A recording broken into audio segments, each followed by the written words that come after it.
bahwa ada 5 yang mereka nanti-nantikan, yang harus mereka lakukan, karena akan turun Mesias, sang juru selamat yang mereka nanti-nantikan sejak zaman nenek moyang mereka dulu. Mereka membangun ini berdasarkan keyakinan yang mendalam, walaupun keyakinan itu diambil dari mitologi, mitos semata. Mitos pun ternyata kalau diyakini seyakin-yakinnya bisa membangkitkan semangat yang luar biasa. Mereka meyakini bahwa mereka adalah manusia-manusia pilihan Tuhan. Mereka menyebut dirinya dalam bahasa Arab Asy-Sya'bul Mukhtar. Sya'bu, bangsa, Mukhtar, pilihan Tuhan. Satu-satunya bangsa pilihan Tuhan hanya kami. Yang lain ini bukan pilihan Tuhan. Kami adalah pilihan Tuhan yang akan menguasai dunia. Selain kami nanti akan menjadi ghaib. Ghaib artinya keledai tunggangan. Hanya sebagai keledai tunggangan saja untuk mencapai tujuan. Mereka bisa berkawan dengan Eropa, mereka bisa berkawan dengan Amerika, mereka bisa berteman dengan Arab, tapi mereka menganggap itu hanya keledai tunggangan yang akan ditunggang mencapai tujuan. Begitu tujuan sampai, mereka akan menyembelih, membunuh, memanah, menembak orang-orang yang dijadikan sebagai keledai tunggangan ini. Lalu kemudian mereka akan menguasai dunia. Dia tuliskan langsung di petanya. Biasanya kalau pasukan musuh ingin menghantam negeri kita, dia akan simpan rahasia ini baik-baik. Tapi Yahudi tidak begitu. Dia langsung tuliskan di benderanya. Perhatikan bendera Yahudi. Kain berwarna putih, ada garis biru di atas, satu garis biru lurus di bawah, dengan bintang segi 6 di tengah. Apa makna simbol ini? Ini penuh dengan makna. Garis biru di atas sungai Nil, garis biru di bawah sungai Efrat. Itu adalah batas kerajaan yang akan mereka dirikan. Sungai Nil di atas, sungai Efrat di bawah. Artinya mereka akan menguasai Asia, Afrika. Sungai Nil Afrika Utara, Mesir. Sungai Efrat Asia, Irak. Mereka akan membuat negara Greater Israelian yang disebut dengan Israel Raya, Israel Agung, yang batasnya dari 2 sungai, sungai Nil dan sungai Efrat. Oleh sebab itu jangan heran ketika kedutaan Yahudi, kedutaan Israel ingin dibuka di Kairo, dia tidak mau membuat kedutaan Israel di dalam bagian sungai Nil, tapi dia ingin buat di luar. Orang yang tidak memperhatikan ini biasa-biasa saja, tapi bagi yang memperhatikan, dia tidak mau buat di dalam, karena dia menganggap kalau kami buat kedutaan di dalam, berarti ini memang sudah war negeri kami. Orang akan membuat kedutaan di luar negerinya, bukan di dalam negerinya. Maka antara sungai Nil dengan sungai Efrat, dia buat kedutaan di luar, karena dia ingin menunjukkan inilah negeri kami. Secara pikiran dia sudah mengatakan Mesir adalah negeri kami, hanya belum masanya saja. Maka dari mulai Mesir sampai ke Irak, hitung berapa negara: Yordania, Palestina, Suria, Lebanon, Irak, Saudi Arabia sebagian, Sudan, dari mulai Afrika Utara sampai ke Asia. Itu adalah negeri-negeri kami, negeri yang dijanjikan oleh Tuhan. Ardul Mau'un, negeri yang dijanjikan kalian akan kembali ke sana. Menurut mitologi, mitos, pikiran mereka. Tapi mereka meyakininya. Mereka meyakini akan turun Nabi terakhir, Mesias, yang dijanjikan oleh Tuhan mereka. Tapi Mesias itu tidak mau turun sebelum dia melihat ada 5 perkara. Ada 5 hal yang ditunggu, barulah Mesias itu turun. Dan mereka menyiapkan itu dengan persiapan yang sematang-matangnya. Yang pertama, Mesias baru mau turun kalau seluruh Yahudi kembali ke bumi yang dijanjikan. Dan mereka betul-betul kembali ke bumi yang dijanjikan itu. 1946 mereka berusaha sekuat mungkin, bagaimana supaya kita bisa kembali. Yang penting balik kampung, yang penting kita balik ke negeri kita, karena Mesias tidak mau turun kalau kita tidak bisa kembali. Berusaha sekuat tenaga, jumpai sultan-sultan Islam yang bisa dibeli, tapi umat Islam tidak bisa dibeli. Iman mereka terlalu mahal untuk dibeli. Mereka sudah menjual nyawa mereka, diri mereka dalam kuasa Allah Subhanahu wa taala, karena mereka yakin innallaha ashtara minal mu'minin, Allah sudah membeli dari orang mukminin amwalahum, harta mereka, wa anfusahum, nyawa mereka, bi anna lahumul jannah, mereka sudah dibeli dengan surga. Nyawa yang ada dalam dirimu bukan milikmu, hartamu, mobilmu, rumahmu bukan punyamu, itu semua punya Allah, sudah lama dibeli Allah. Sebelum kau lahir ke dunia sudah dibeli Allah. Dibeli dengan apa? Dengan surga. Barang yang sudah dijual tidak boleh dijual dua kali. Diri yang sudah dijual kepada Allah, harta yang sudah dijual kepada Allah, maka tidak boleh dijual lagi kepada manusia. Raja-raja, sultan-sultan Islam tidak mau menjual, tapi mereka licik. Mereka gunakan anak bangsa umat Islam yang kulitnya sama dengan kita, yang wajahnya sama dengan kita, yang bahasanya sama dengan kita. Mustafa Kemal Atatürk bukan orang Yahudi, bukan orang kafir, orang Islam. Bahasanya bahasa Turki, wajahnya wajah Turki, tapi dia yang menggulingkan kesultanan Turki. 1924 berakhir khilafah Islamiyah, lemah umat Islam. Di saat itulah mereka mengambil, mencaplok, lalu kemudian akhirnya mereka kembali beramai-ramai. Mengapa mereka kembali ke tanah yang tandus ini? Bukankah mereka sudah hidup nyaman, enak di Eropa, Inggris, Prancis, Belanda, Jerman? Hampir di setiap negeri ini ada Yahudi. Kenapa mereka mesti kembali? Karena mereka meyakini ini adalah tanah yang dijanjikan oleh Tuhan. Mereka menyebut nenek moyang mereka itu Israel. Isra artinya hamba, El Tuhan. Israel hamba Tuhan, hamba pilihan Tuhan.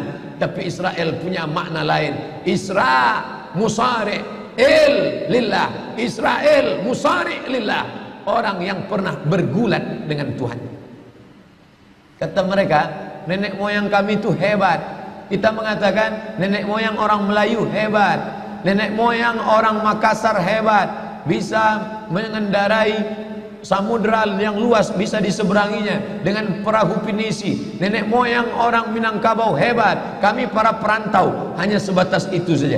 Mereka di atas itu lagi, nenek moyang kami hebat. Apa hebatnya? Pernah bergulat dengan Tuhan dan Tuhan kalah. Tuhan kalah ketika bergulat dengan nenek moyang kami. Dan akhirnya ketika Tuhan kalah, lalu Tuhan pun memberikan hadiah. Hai Israel, aku kalah bergulat dengan engkau, maka sebagai kompensasinya aku berikan kepada engkau inilah tanah. Itulah dia tanah Palestina. Dan mereka meyakini itu setengah mati. Ustadz ngomong begini sumbernya dari mana? Judul bukunya Ad-Diyanah Al-Yahudiyah, Tarikh Ad-Diyanah Al-Yahudiyah, sejarah agama Yahudi, ditulis oleh seorang penulis ulama besar Mesir, pakar Yahudi, penerjemah Abdul Somad. Kebetulan saya menerjemahnya tahun 2009. Sampulnya warna hitam. Bagi jamaah yang ada di Jakarta, harap segera cari buku ini, yaitu diterbitkan oleh Pustaka Al-Kautsar Jakarta. Artinya mereka dengan keyakinan yang penuh, kami adalah hamba-hamba bangsa-bangsa pilihan Tuhan. Itulah mengapa mereka ramai-ramai. Orang berpikir heran, apa yang mereka kejar ke Palestina? Andai ada orang ingin merebut Irak, masuk akal. Merebut Irak karena banyak sumur-sumur minyak.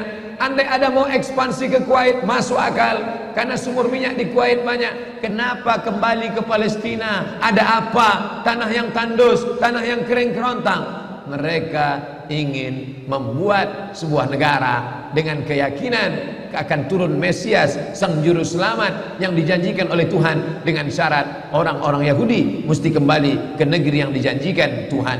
Yang kedua, Mesias sedang menunggu. Mesias melihat ke bawah. Kalau dia tengok di bawah masih banyak gurun pasir, dia tidak mau turun. Dia ingin melihat hijau. Kalau sudah dibentang karpet hijau, baru dia turun ke bawah. Maka yang dimaksud dengan hijau itu adalah ditanami tanaman-tanaman hijau, penghijauan yang luar biasa. Dan ketika Israel masuk ke Palestina, mereka ambil tanah itu, mereka hancurkan rumah orang Islam, mereka buat tembok panjang. Penjara terbesar dan terpanjang di dunia adalah Palestina. Mereka kurung orang Palestina. Mereka buat tembok beton yang tinggi, panjangnya 700 km lebih. Dari Pekanbaru kita lihat, Anda menuju Medan Sumatera Utara 600 km. Mereka membuat tembok tinggi 700 km. Bayangkan, umat Islam terisolir dan mereka tanami hijau-hijau. Makanya Allah berkuasa. Allah mau tunjukkan kuasa, lalu Allah buat tanaman hijau itu menyala. dalam pokok yang hijau itu menyala beberapa bulan yang lalu. Heran orang, Allah mau menunjukkan kekuasaannya. Kalian tidak mau tolong Palestina, aku yang akan menolongnya. Tanaman yang hijau yang mereka tanam itu tiba-tiba terbakar. Tidak ada yang bisa mematikannya. Sampai-sampai reporter wartawan Amerika mengatakan tidak ada yang bisa mematikan kebakaran ini kecuali Tuhan, karena Dia yang membakarnya. Bapak Ibu yang dimuliakan Allah Subhanahu wa taala, tanaman apa yang mereka tanam? Persis yang dikatakan Nabi sallallahu alaihi wasallam, syajaratul gharqad, pohon gharqad, bentuknya seperti pinus, tinggi, memanjang. Lalu kemudian Bapak Ibu nanti tulis saja yang ingin tahu bagaimana bentuk pohon gharqad, tulis saja www.google.com. Lalu tulis di sana alif lam ghain ra qaf dal al gharqad, enter, muncul gambar pohon gharqad. HP saya tak bisa tulis Arab Pak Ustaz, belum masuk Islam. Cara mengislamkannya Play Store, klik. Setelah buka Play Store, pilih Arabic Keyboard.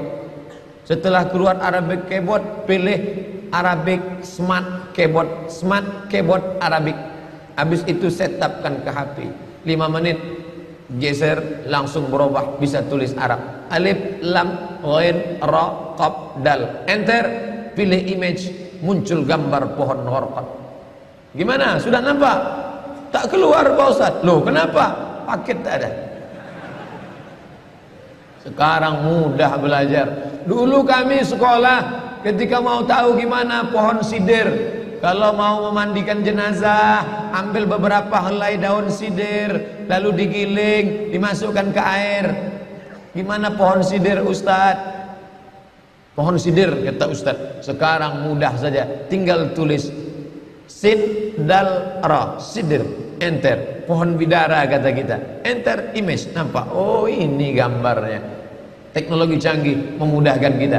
Pohon gharqad kata Nabi, kalau bersembunyi dia di belakang pokok kayu, pokok kayu akan berkata, ini Yahudi di belakangku, bunuhlah. Kalau bersembunyi dia di belakang batu, batu akan berkata, ini ada Yahudi, bunuhlah.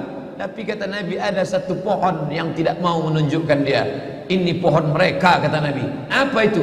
Syajaratul gharqad, pohon gharqad. Subhanallah, Masya Allah. Apa yang dikatakan Nabi dulu terwujud sekarang.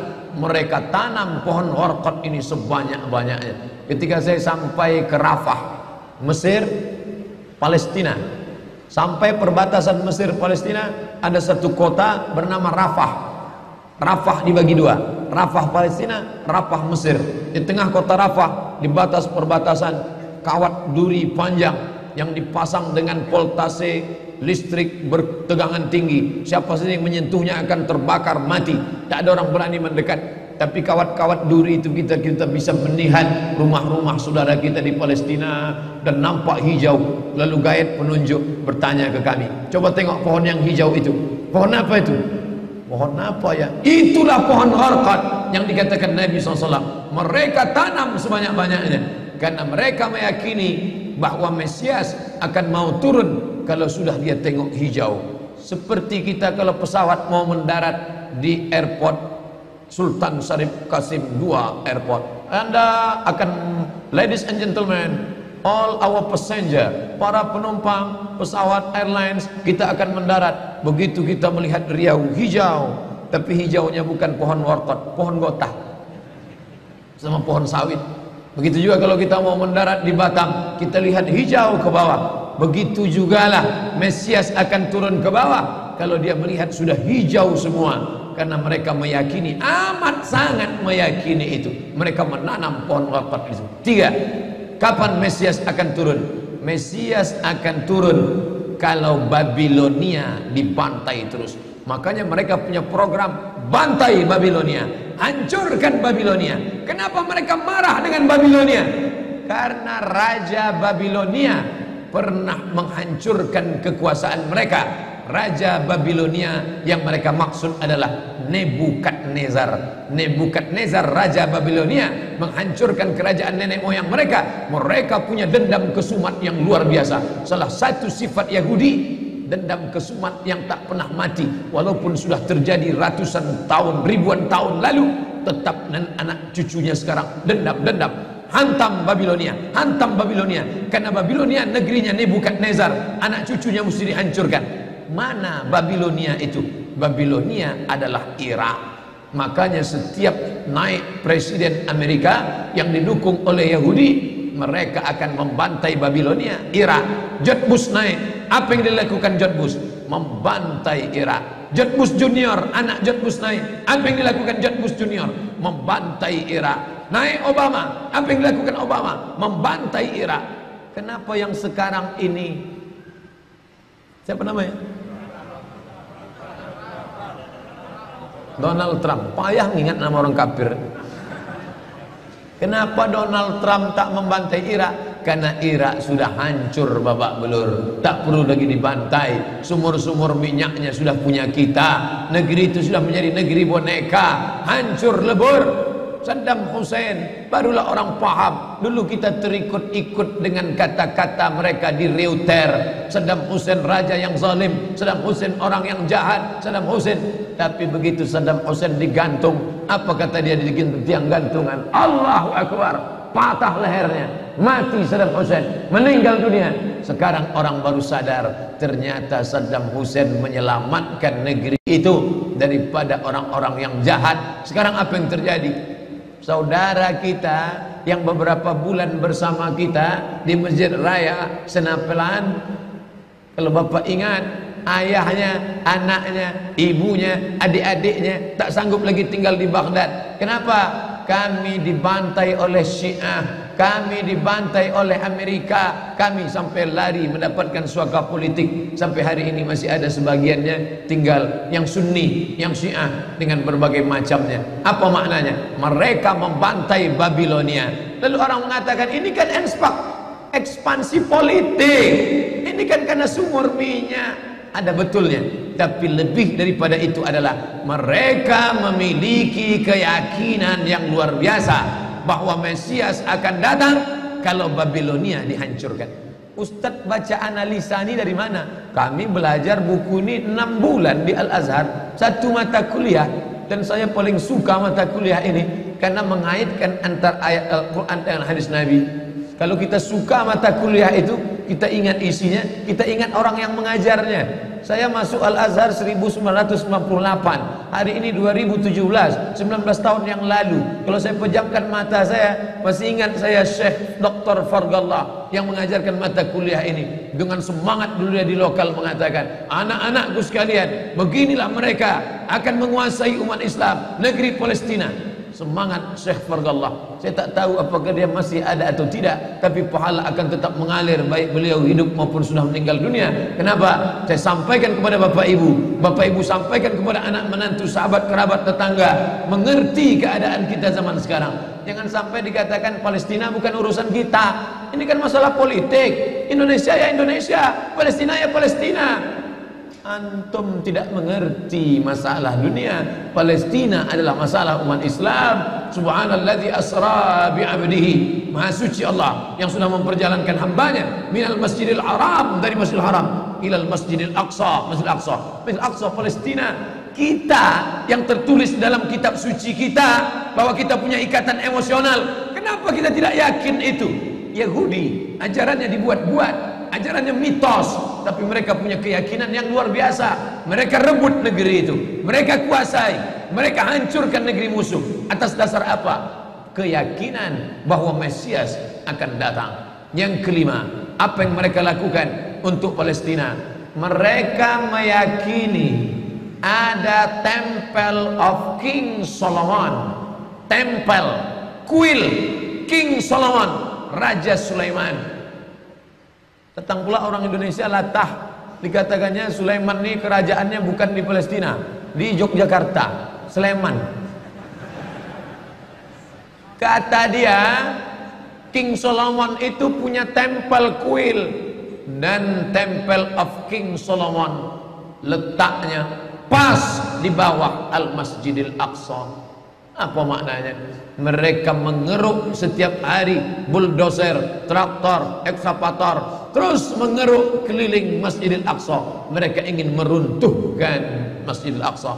Tulis Temple of King Solomon enter, pilih image, tampak gambar, replika. Inilah kerajaan Sulaiman yang ada di bawah Masjidil Aqsa. Akan mereka naikkan. Mereka sudah bangunkan rumah kecil replikanya, seperti orang Riau membuat rumah replika, rumah Melayu Kampar, rumah Melayu Siak, rumah Melayu Bengkalis. Di mana rumah itu? Di Purna MTQ. Anak-anak kita kalau mau tahu bagaimana rumah Melayu Kampar, bagaimana rumah Melayu Siak, bagaimana rumah Melayu Pelalawan, pergi ke sana. Sebagiannya ada, sebagian tak ada, entah kemana perginya. Tapi mereka membuatkan itu. Inilah dia replika kerajaan Temple of King Solomon. Artinya apa? Mereka ingin menghancurkan Al-Masjidil Aqsa berkeping, sampai akhirnya disitulah nanti kemarahan umat Islam. Entah marah entah tidak, melihat gayanya tak marah. Mau kalian hancur-hancurkanlah. Banyak lagi urusan kami sibuk dengan ini. Tapi akan ada hamba-hamba Allah. La tazulu fi ummati ta'ifatun min ummati. Akan tetap ada sekelompok umatku yang memperjuangkan agamaku, kata Allah Subhanahu wa ta'ala. Yang terakhir, yang kelima, akan turun Mesias. Kapan itu terjadi? Ketika terjadi perang besar. Sebetulnya dalam agama Islam sudah dituliskan yang dimaksud dengan Mesias itu siapa. Kata Imam Al-Hafiz Ibnu Hajar Al-Asqalani dalam Fathul Bari, yang dimaksud dengan yang dinanti-nanti mereka itu adalah Dajjal. Dajjal itulah sesungguhnya yang sedang mereka nanti. 70,000 Yahudi wara'ad Dajjal. Ada 70.000 Yahudi yang akan berada di belakang Dajjal ketika dia turun nanti. Makanya tiap hari, tiap petang kita berkata, Allahumma inni a'udzubika min adzabi jahannam wa min adzabil qabri wa min fitnatil mahya wal mamat wa min syarri fitnatil masihid Dajjal. Dajjal itulah yang sedang mereka tunggu. Dajjal itulah yang sedang mereka nanti-nantikan. Kita menantikan kedatangan, dia pun juga menantikan akan kedatangannya. Bedanya apa? Mereka meyakininya dengan semangat mereka luar biasa. Mereka bangkit. Umat Islam percaya. Padahal tiap hari dia katakan sebelum salam, Allahumma inni a'udzubika min adzabi jahannam wa min adzabil qabri wa min fitnatil mahya wal mamat wa min syarri fitnatil masihid Dajjal. Tiap hari dikatakan, tiap hari diucapkan. Tapi dalam hati, betul tak Dajjal ini datang? Entah iya entah tidak.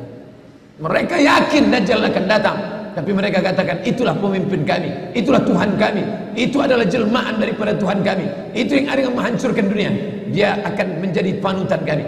Kita berkata itu musuh kami, tapi kita pun ragu entah musuh entah tidak. Oleh sebab itu kita minta ampun kepada Allah atas kurangnya iman kita. Subuh ini kita bangkitkan semangat kita, tapi yang datang kepada, kenapa Allah tidak menolong? Katanya Allah itu maha kuasa. Cukup dia teriakkan saja, malaikatnya satu berteriak, pecah gendang telinga orang Yahudi, mati. Cukup dia tiupkan angin sejuk, terhirup, mati. Kenapa tidak dia matikan saja Yahudi itu? Datang Syekh Muhammad Jibril, Syekh Dr. Muhammad Jibril, Syekh Profesor Dr. Muhammad Jibril, dosen tafsir Al-Azhar. Kami undang, mahasiswa Indonesia mengundang di waktu di Mesir dulu kuliah. Lalu saya tanya, Assalamualaikum Syekh. Ya, kaum Ad binasa, kaum Samud binasa, kaum Midian binasa, kaum Iram binasa, kaum Fir'aun binasa. Kenapa Allah tidak membinasakan Israel ini? Senyum Syekh Muhammad Jibril. Apa kata dia? Ya beni, anakku, seandainya Allah membinasakan Israel ini, lalu apa yang tersisa untukmu? Ditunjuknya saya. Seandainya Allah membinasakan Israel ini, lalu apa yang tersisa untukmu? Terdiam saya. Allah sengaja sisakan ini sebagai medan jihad kita menolong agama Allah Subhanahu wa ta'ala. Masjid An-Nur sudah berperan untuk menolong agama Allah dengan mendatangkan imam-imam dari Palestina. Mereka lah yang bercerita tentang keadaan ini. Kalau mereka yang bercerita, tentu Bapak Ibu lebih percaya, karena hidung mereka lebih mancung, jambangnya lebih tebal, dan mereka asli orang Palestina. Maka mereka datang. Maka sebelum Ustadz Somad mengakhiri tausiah 15 menit, tolong beri kesempatan. Maka kita ada waktu lebih kurang 20 menit.